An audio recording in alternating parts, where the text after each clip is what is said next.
So we're gonna get Brandon's first powder coated part out of the oven. Oh, it's totally done. And there it is. Doesn't that look really good? Here are the springs from the hood latch that look just disgusting. So we're gonna run these through the ultrasonic, see if we can't restore them. All the springs are put back on. This thing looks brand new or better.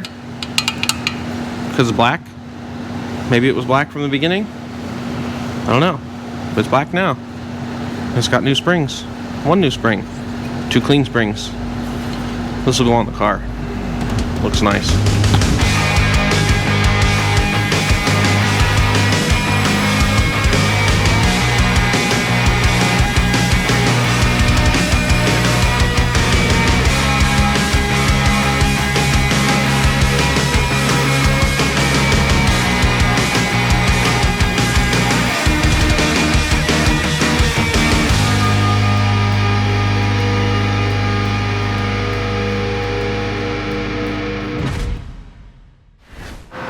Alright, now that we've got all those potatoes where they're supposed to go, we're going to start doing some stuff to the manifold.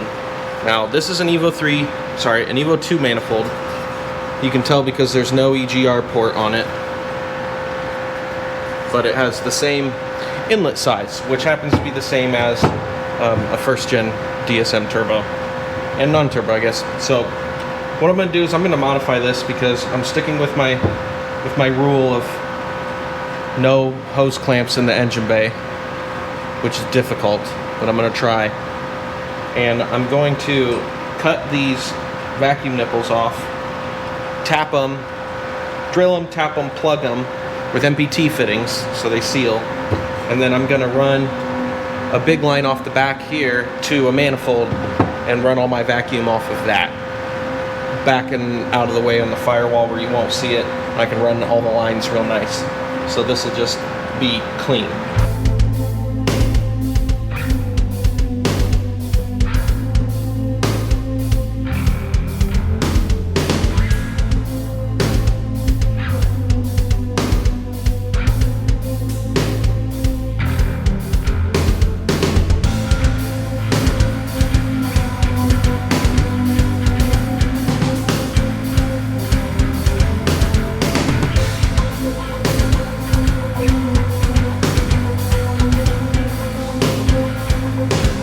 The powder we're using is Prismatic Powder's Polished Aluminum. This is the aluminum color we'll be using for all of the silver pieces under the hood. Just look how good it looks. Alright, so now I'm going to work on the oil cooler. So what I have here is just your generic eBay. I think it's a 15 row or a 19 row or something, I don't know. It's G+, that's what it is. But this is gonna go right about here. And I'll probably have the lines come around front to get in to the oil filter housing right back here. So yeah, we'll get started on that. I think what I'm gonna do is I'm gonna put a couple riv nuts in this radiator support and just bolt this straight down.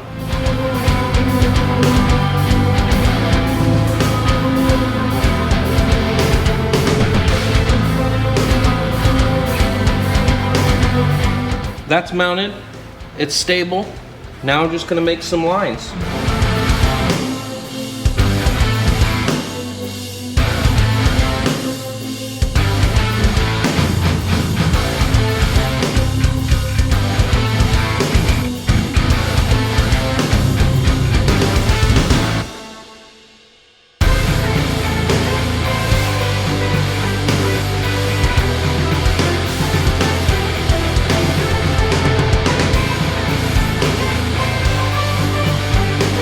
There it is. We got it mounted here. We got our lines. They go under. And they sneak right there and into the oil filter housing. Here's another view of them.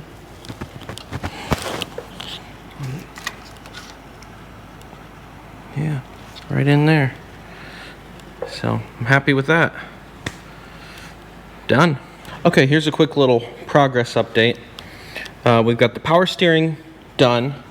We've got the oil cooler done. all the wirings tucked up and pinned up how I want it. Shifter cables are on. There's how the power steering lines look. I've got the clutch cable in. I guess it's a line. So there it is on the master cylinder. It goes down, tucked way under there. You can't even see it, so don't even worry about it. But it goes around, then it comes out here. Little P-clip to hold it. And then right there into the slave cylinder. Yep. I think that's about the latest. So the previous owner had this front mount on the car already, but they had it about maybe 2 inches, 1.5 inches higher than where I've got it right now, and there was a gap in the bumper. The bottom of the intercooler gap about like this, and then the bumper. So I didn't like that, so I'm scooting it down a little bit. So I'm leveling it right now. The engine is perfectly level, so I'm matching it to that. And yeah, then I'll mount it here. The other reason I wanted to bring it down a little bit was so I could maybe get fog lights in. So we'll see. I don't know. But start by mounting it lower. And I'm going to scoot it towards the driver's side a little bit too, just so my cold side, the outlet of the intercooler, is closer to the intake manifold for the piping that I've got planned. So yeah, I'm just gonna kind of get this placed, and then I'll probably riv nut and bolt this side to the front radiator support, and then over here I'll have to make a bracket because I scooted it over so far, but that won't be too bad. All right, I've got the dipstick tube on. It's been powder coated and put on.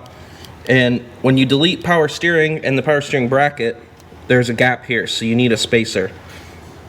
So this is a 1/2 inch by 1/2 inch spacer for the M10 bolt. And yeah, so that's on. So now I'm gonna start to do the cooling system. I need to put it in place so I know what to do for those from here to there, those lines. So I'm going to start working on that. So the first part of the cooling system is something completely unnecessary. This is a Raven Fab. I know, right? This is a Raven Fab stainless steel water pipe with a 16 AN lower connection on it. And then on the back, this is a 3/8 NPT, so you can go to whatever you want. So this was kind of what started the whole, I can get this really nice stainless pipe and I could go AN with my cooling system. And then it turned into, well, maybe I could go AN with everything and not put a single hose clamp on this thing. So that was the challenge. I challenged myself to no hose clamps for this, because it started with this. So, so far, we're doing it. But yeah, so I'm gonna do 10 AN lines from this back to the heater core connections. So I need to have this all in place in the thermostat housing, so I know what fittings I need to get to make those lines, so I don't buy a bunch of fittings I don't need. We'll put this on, and the thermostat housing, and probably the radiator, and we'll get everything kind of placed around.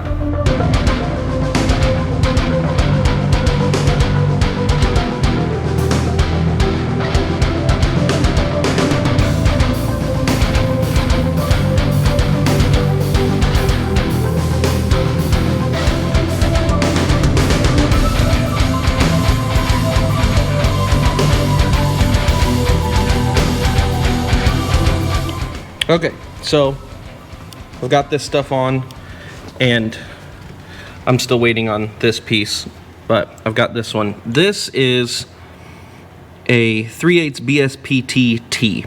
So because I'm using a 1G thermostat housing, there's only one 3/8 port on the back. The temp sensor is supposed to go on the front here, but I didn't want a sensor sticking out and then a plug for wires being on the front of the engine. So I thought, okay, I'll try this. I got a T with the temp sensor for the ECU, Back here is the temp sensor for the gauge cluster. And then this is a 3/8 BSPT to 10 AN. And this will go to 10 AN. And I think what I'm gonna do is just get 4 straights. Straight, straight, straight, straight. These are 3/4 hose barb to 10 AN adapters. I know these are not 3/4 fittings, sticking out of the heater core, but I got 5/8 ones and they didn't fit. So I went to 3/4 and got a bigger O-ring, a thicker one, and I got them to sit on there pretty snugly. So we'll see. I don't know if it's gonna work. Yeah, I'll pressure test this whole thing when it's all connected, and we'll see. If they leak, then I'll figure something else out. I've seen people, or at least I've heard of people, putting some RTV on that to help seal it. So I might consider that, because no hose clamps, right? Yeah, no hose clamps. So, oh, I lost my dead kitty. Yep, no hose clamps. So that's where I'm at with that. I think I'm gonna move on to the turbo. I'm not gonna put the radiator in yet because I want to do all the turbo stuff without this in the way. And I've got to clean up the shroud and fans and stuff still, but yeah, love that water pipe. That looks good. Okay, let's talk turbo for a second here.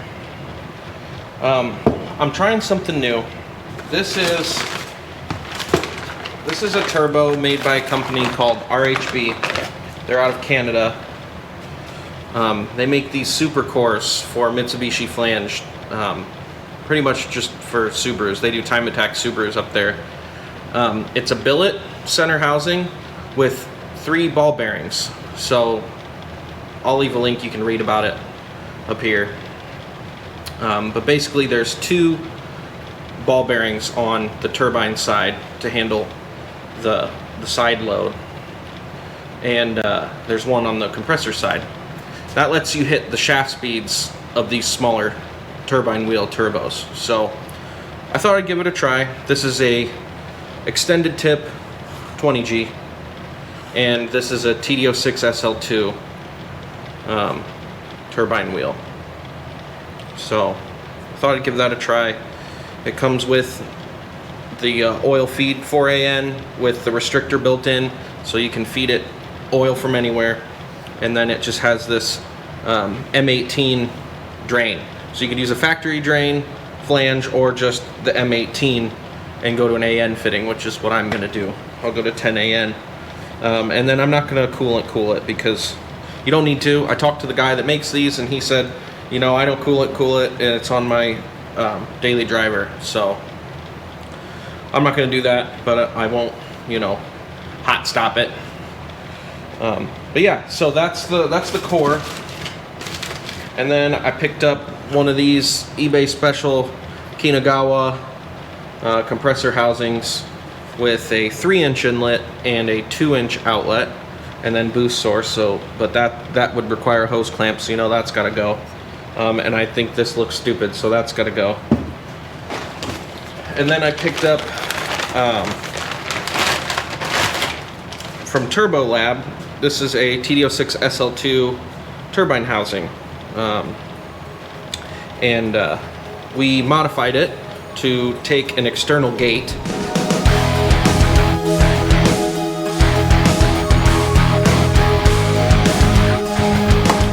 And then yeah, so this is just a 7 centimeter. It'll bolt right up to the FP manifold. External gate. This has been hogged out pretty good. If I have boost control issues, I can hog this out more, but it's a 20G basically. Yeah, so that's what we're gonna do. It's the turbo, we're gonna try it. Yeah, so I'm gonna start by making this look better, and then I'm gonna powder coat this because it does look nice, but it can look nicer.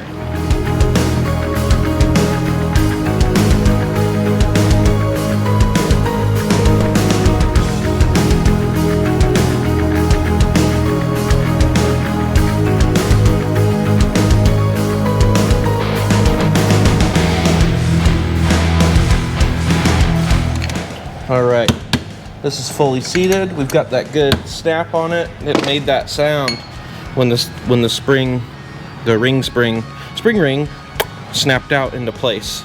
So I've lubed up this O-ring so I can clock it once it's on if I need to, but I think this is pretty close to where it's gonna be. But we'll see. And yeah, it's a great fit. Look at that. That's pretty. I love it. It's really light. I'm so used to the cast housings that this weighs nothing. It's pretty nice.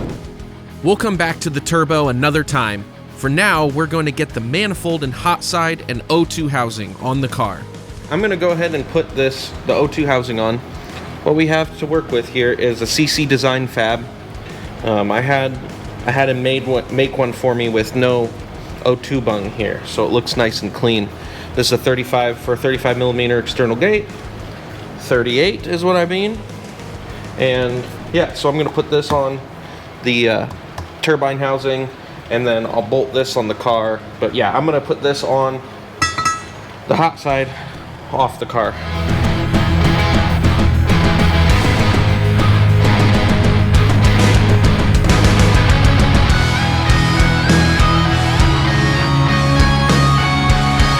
The O2 housing on. This thing fits so well. Again, CC Design fab.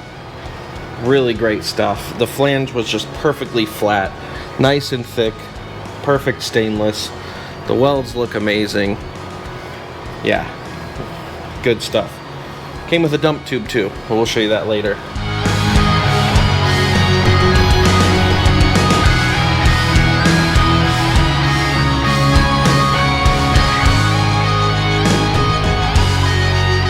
Okay, the hot side and the O2 housing are on. I'm gonna wait to tighten down this bolt and torque them all till I get the heat shield. Same with these. These are all loose, these upper studs, because I've got a heat shield to put on and it goes on all those. Now that the intake manifold is cooled down, we can go ahead and get it installed and torqued.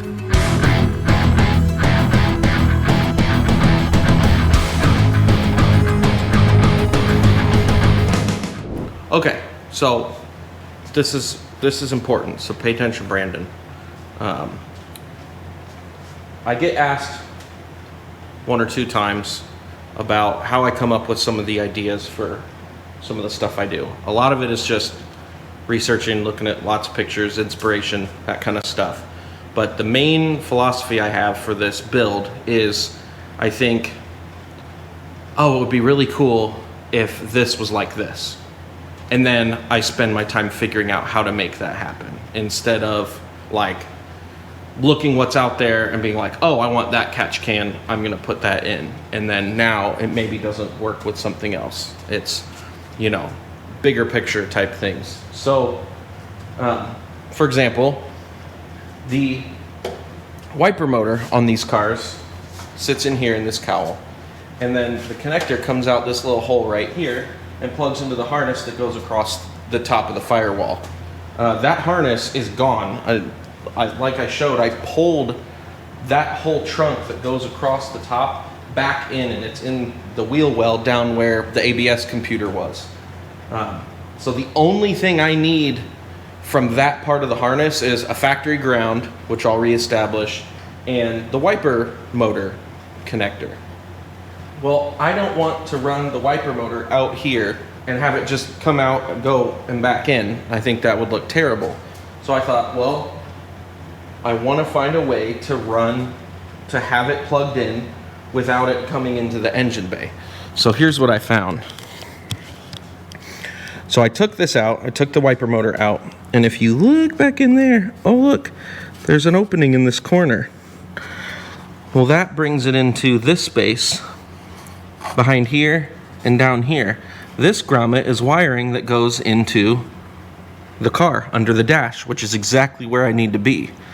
So then what I did was I went to the junkyard and I snipped two sides of a wire harness off of an Avenger or something, and I can make an extension harness.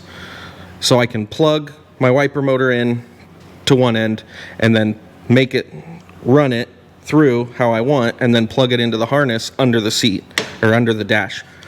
So that's an example of how I approach something I want to do, and then how I figure it out. So now I'm going to do that.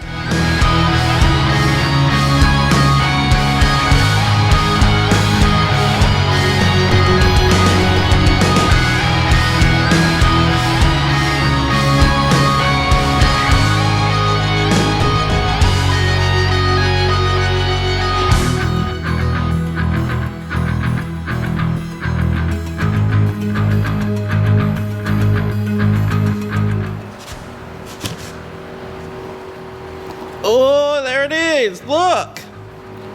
Wires.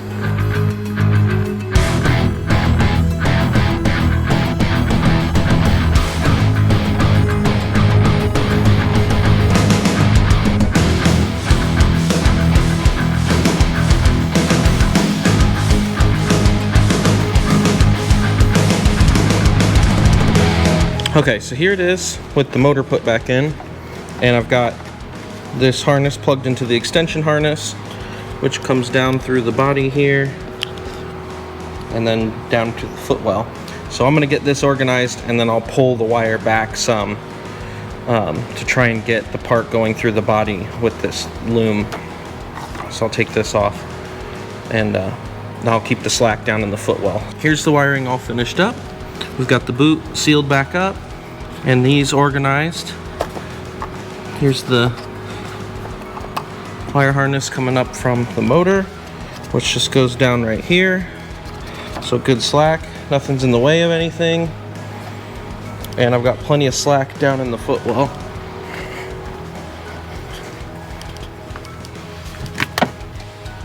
Plenty of slack.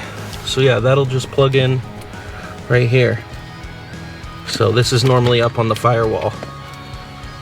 And this is the factory ground I was talking about. All this other stuff, not using.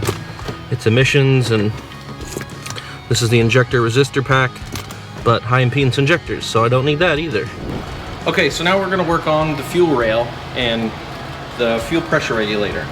So we're going with the radium kit. This is for Evo 3s and DSMs, and their direct mount rail pressure regulator, or DRM, something like that. So it's 8AN ORB, and it just goes whoop, like that. So I've got a couple fittings to put on this and some adapters, but yeah, so we'll put this together.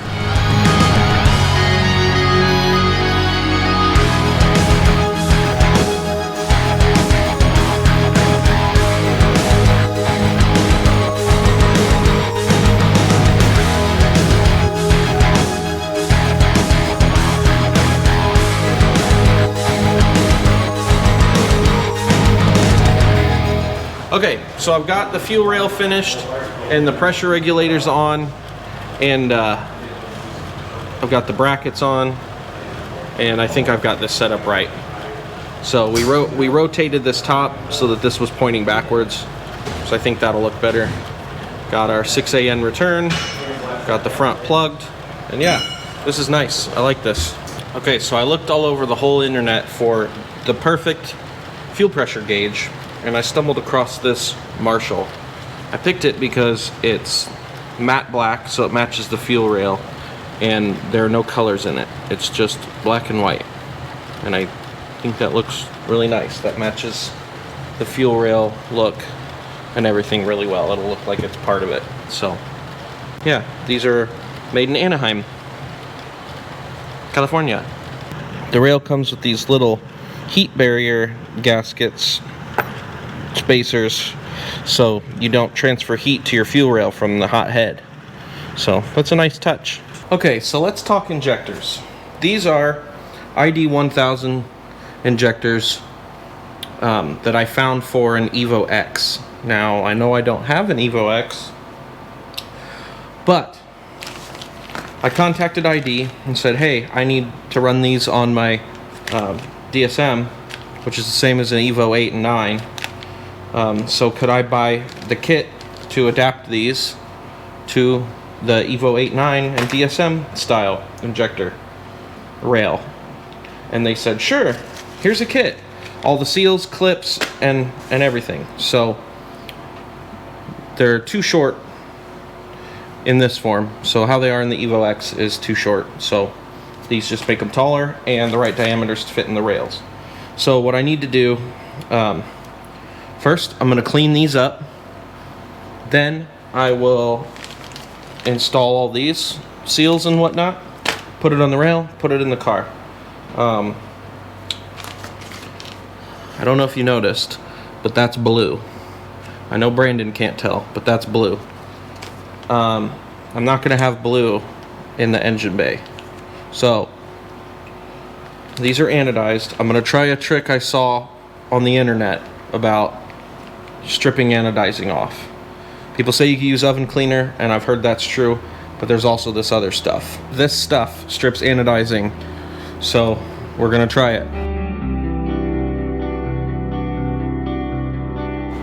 All right, so there they are. They are just bare silver. So we just finished ultrasonic cleaning them, and there was some stuff that came out. There was definitely some gunk down in there. So now we're doing another idle spray volume test to see if it's more or the same.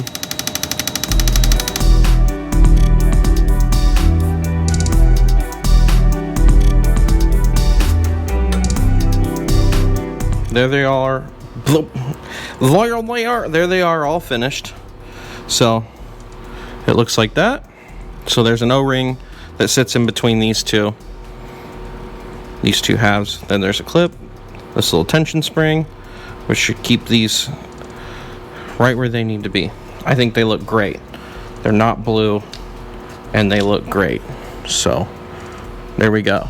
Now we can install the injectors and fuel rail on the car.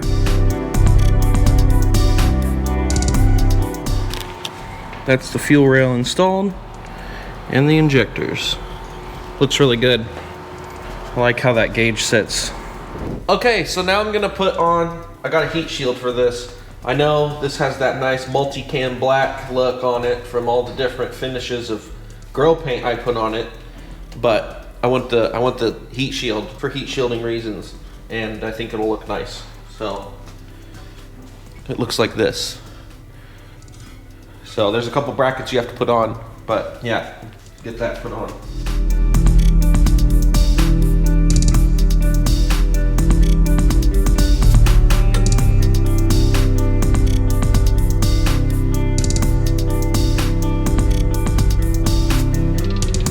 Okay, there it is installed. I'll polish it up and get all the fingerprints off, but yeah, I'm real happy with it. It really just looks so nice on this car.